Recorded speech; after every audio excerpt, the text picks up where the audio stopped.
Good day, everyone. Our topic for today is about the DPM QAS 006 or the risk management process. So what is a risk management process is important para sa isang organization.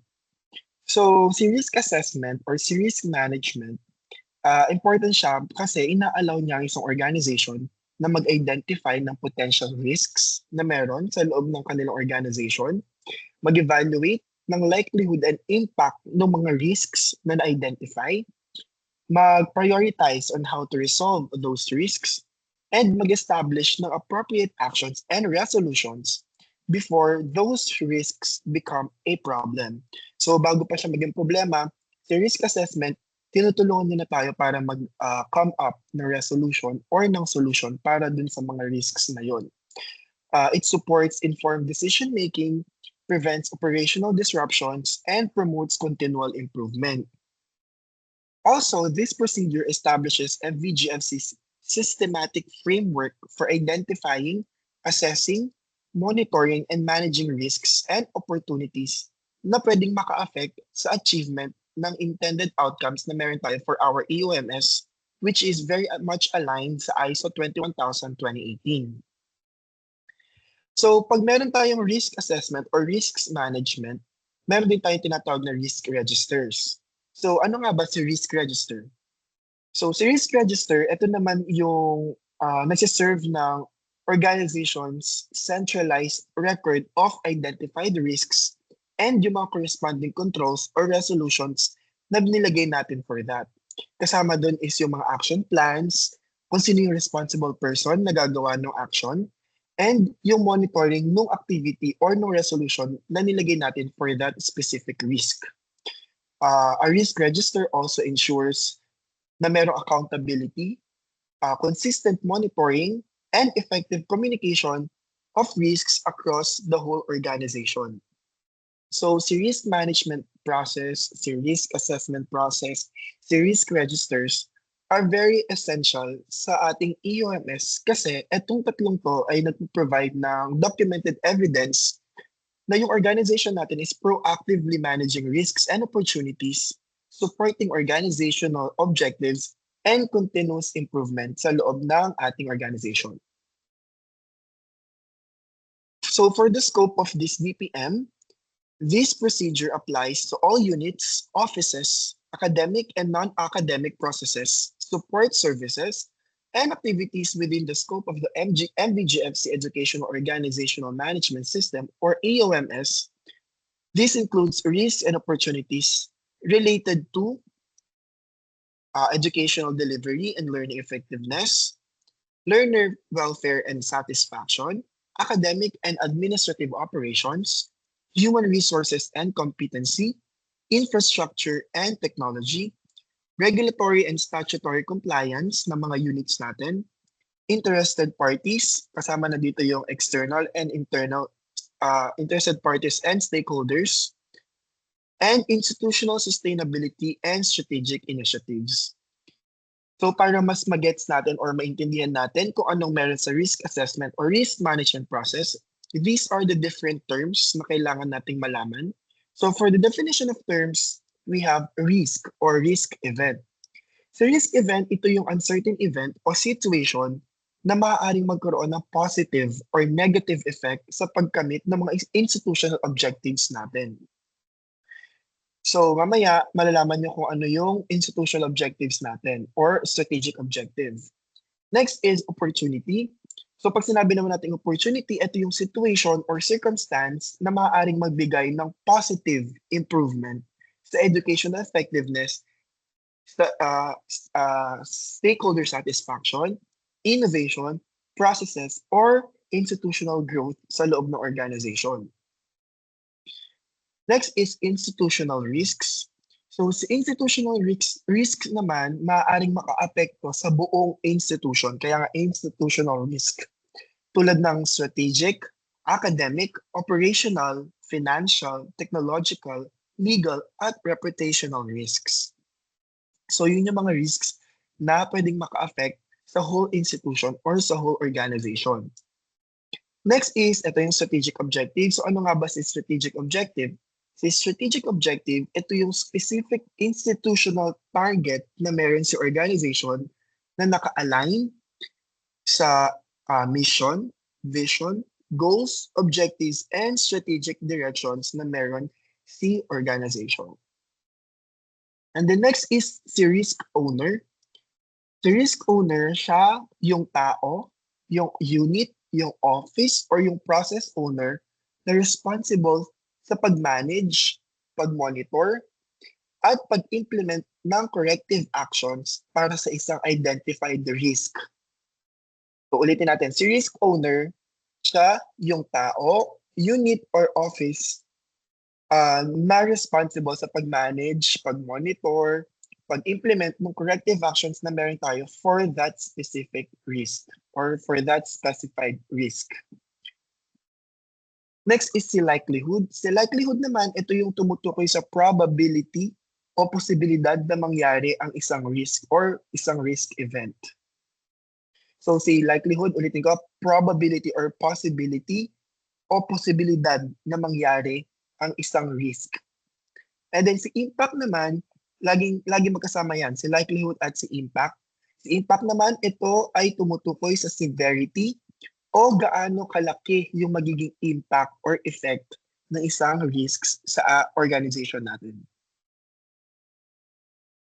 So makikita nyo dito, si likelihood meron siyang score na 3, 2, 1. So pag 3, ibig sabihin very likely. Ito yung likely to occur several times in a year. Si number 2, likely to occur once a year. And then si number 1, unlikely. So maaaring hindi possible siyang mag-occur in 5 years. And then for impact naman, meron din siyang scoring na 3, 2, 1. When we say 3, high, so key EUMS process or objectives could not be achieved. Yun yung impact niya. Si number 2 naman, moderate. So some EUMS objectives may not be achieved but easily remedied. And the number 1, si low, insignificant. So when we say insignificant, walang visible impact. So next is for risk rating natin. Si risk rating, ito yung overall score ng risk na kinukuha kapag minultiply ng likelihood at impact. So pag pinag-multiply natin si likelihood at si impact, makukuha natin si risk rating. So for example, si likelihood 3 and then si impact 3 din. So 3 times 3 is 9. So meron tayong risk rating na 9. Ayan, sabi ko kanina si risk register, ito yung documented information na nagko-contain ng identified risks, assessment results, controls, mitigation actions, and monitoring status. So meron tayong risk assessment and then risk register. So si risk assessment, mamaya ibibigay ko sa inyo si risk assessment form. So yun yung i-fill out natin ng mga risk na identified risk and opportunities natin inside our unit. And then after that, i-calculate natin silang lahat para magkaroon tayo ng centralized risk register. And then next is the risk response plan. So sa risk response plan, ito yung specific actions or strategies na gagawin ng organization para maiwasan, mabawasan, or makontrol and ma-address yung mga identified risks and opportunities na nakita natin sa risk assessment. Next is the residual risk. So ano nga ba si residual risk? The remaining level of risks after treatment or mitigation measures have been implemented. So siya yung natitirang risk kahit na nag-implement na tayo ng controls or ng resolution o mitigation measures. And then last is the significant risk. Si significant risk, ito yung mga critical at high risks considered na rin si moderate risk na maaaring maka-apekto sa learner safety, compliance, continuity, strategic objectives, or organizational reputation. So ang next natin ay yung responsibility. So dito makikita natin kung sino yung mga responsible doon sa procedure ng ating risk management or risk assessment. So first is the top management. Ano nga bang responsibility ni top management in terms of risk assessment and risk management? So si top management provides overall leadership and resources for the risk management. Si top management rin yung nag-ensure na yung risk and opportunities are addressed, nare-review siya, nire-review yung significant risks to support compliance and institutional objectives. So yun yung responsibility ni top management. Next is si quality assurance. Si quality assurance naman, siya yung office na nagpa-facilitate and nagmo-monitor ng organizational-wide or organization-wide risk management process. So kami, quality assurance office, yung nagmo-monitor and nagpa-facilitate ng paggamit ng procedure na meron tayo for risk management. Kami rin yung magko-consolidate ng risk register, report significant risks, and kami rin yung mag-ensure na align yung mga corrective actions and yung mga resolutions natin with ISO 21001:2018 requirements. Next is si unit heads. So si unit heads, siya yung mag-identify and mag-monitor ng risks within the respective unit, office, area. Also, si unit head din yung mag-maintain ng updated risk registers, mag-implement ng mitigation actions, and mag-incorporate ng risks doon sa planning activities na meron sila under their unit. So sabi dito, ayun, sila ang mag-report ng significant risk and status updates. Also, ensure risks are incorporated sa kanilang mga planning activities. Kasama din sa responsible groups natin, si Internal Quality Audit Committee. So si Internal Quality Audit Committee naman, siya yung mag-verify ng effectiveness and conformity of risks in management controls. So siya yung mag-identify ng opportunities for improvement as well. So makita natin yon sa gagawin nilang internal quality audit. And then lastly, si employees and personnel, sila yung makikipag-participate in identifying and reporting risks. Sila rin yung mag-follow ng established controls and procedures and mag-contribute sila for continual improvement ng organization natin.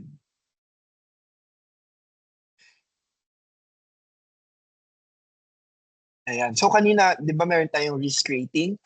Pag minultiply si likelihood and si impact. So ito yung classification naman nila. So pag 7 to 9 yung nakuha nating score for risk rating, high siya. Ano yung required action? Priority, mitigation, and monitoring. So pag 4 to 6 medium, controlled mitigation, and regular review. Pero pag 1 to 3 naman yung score na nakuha natin for rating, low lang siya. And ang required action na is monitor and maintain controls. So for risk appetite, si risk appetite naman is MVGFC recognizes that risks cannot be fully eliminated. Kaya nga meron tayong risk residual kanina, residual risk. The institution shall maintain acceptable levels of exposure through appropriate controls and mitigation measures. So ito yung mga risk level, meron tayong high, moderate, and low. So sino yung authority concerned doon? For high, si BOT or Board of Trustees and si management, top management. And then for moderate, si president, si senior leaders. For low, dun na concern natin si unit heads, si process owners, and si concerned personnel. So ano nga ba yung, saan nanggaling yung principle natin for risk management? So we have risk and improvement information and integration of improvements. So MVGFC adopts a proactive and systematic approach to risk management that supports achievement in educational objectives, promotes learner satisfaction and educational effectiveness, encourages evidence-based decision-making, enhances institutional sustainability, supports continual improvement, and ensures compliance with statutory, regulatory, and our EOMS requirements. So 5.4, management of risk and opportunities. So si MVGFC daw shall identify and address both risk and opportunities affecting at yung mga list, education delivery and learning outcomes, learner satisfaction and accessibility, faculty and personal competency, infrastructure and technological resources, online and blended learning systems, health, safety and emergency preparedness, data privacy and information security, regulatory compliance, stakeholder satisfaction, and institutional reputation and sustainability. So for opportunity naman, si opportunity may include, ayan, mag-pause na lang ako para makita nyo na lang yung list. Basahin nyo na lang yung list. So meron tayong 2, 4, 6, 7. 7 lists na pwedeng mag-include or pwedeng masabi natin opportunities may include. Ayan. So next, the institution shall prioritize risk affecting educational effectiveness, including, ito naman,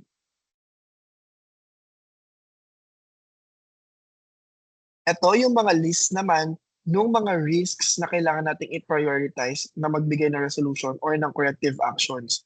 So pag si risk, natatamaan niya yung lists ng mga ito, kailangan natin silang i-prioritize. Ayan. So for risk review frequency naman, risk review shall be made on a quarterly basis every fourth week of the month. So kung quarterly siya, per quarter tayo tapos yung last week nung month ng per quarter na yun, doon tayo mag-review ng risks.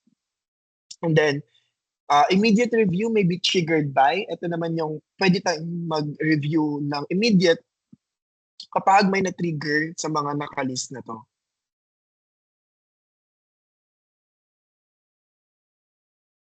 Ayan. So for the escalation of risk naman, risks requiring immediate intervention shall be escalated based on severity. So the following shall require escalation to the top management if critical and high-level risks, risk affecting learner safety, legal and regulatory non-compliance, risks affecting institutional continuity, and significant reputational risks.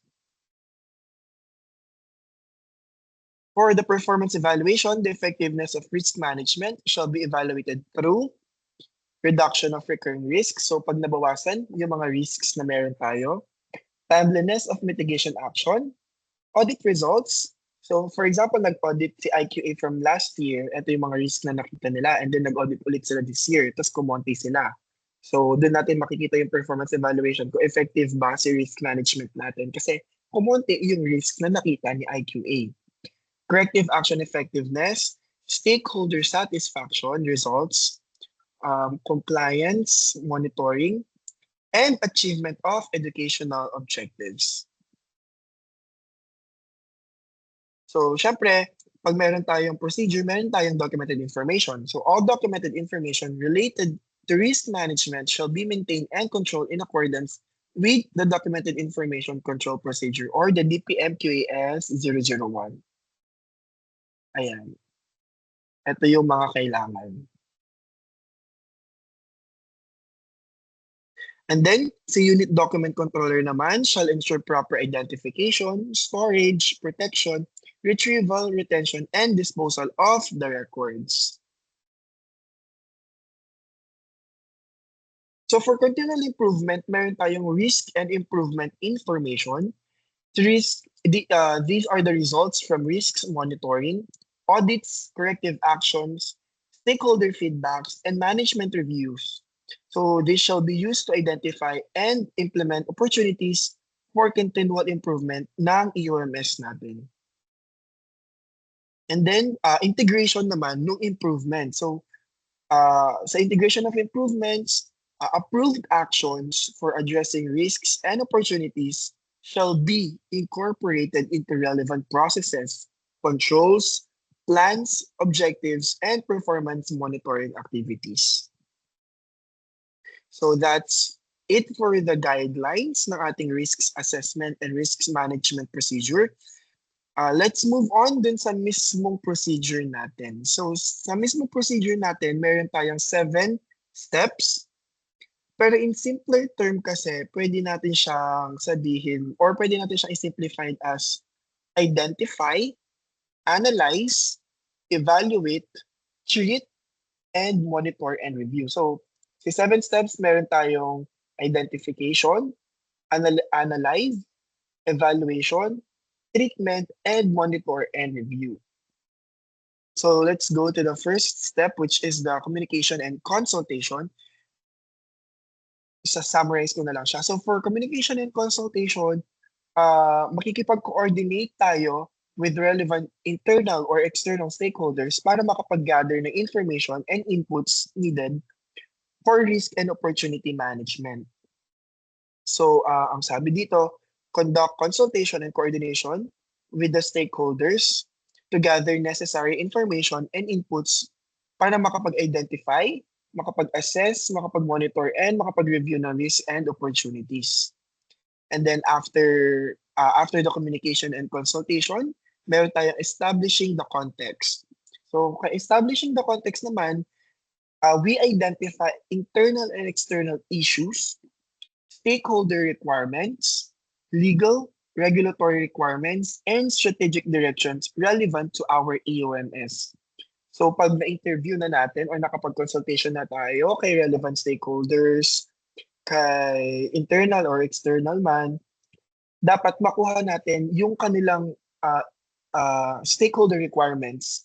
Meron na rin tayo dapat identified internal and external issues.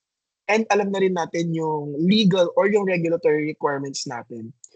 Para makapag step number 3 tayo, which is the risk and opportunity identification. So kay risk and opportunity identification, we identify potential risks and opportunities that may affect institutional objectives, our learners, our educational delivery, our compliance, and the improvement of the organization. So those 3 steps are the pre-risk assessment activity. So after the pre-risk assessment activity, meron tayong risk assessment activity na. So syempre, nakapag-identify na tayo ng mga potential risks. Ang gagawin natin, i-analyze natin sila. So sa step number 4, risk analysis. So after ni risk analysis, ang gagawin natin sa kanya is mag-a-assess tayo ng mga identified risks natin based on its existing controls, likelihood, impact, consequences, and residual risks. So, mamaya makikita nyo sa form natin, meron tayong list of risks doon. And then, meron tayong, if you fill out doon, kung gano'ng kataas yung likelihood niya, yung impact niya, and then, kukompute na rin doon yung risk rating niya. So, para makita natin yung risk rating niya kung high ba siya, moderate, or low.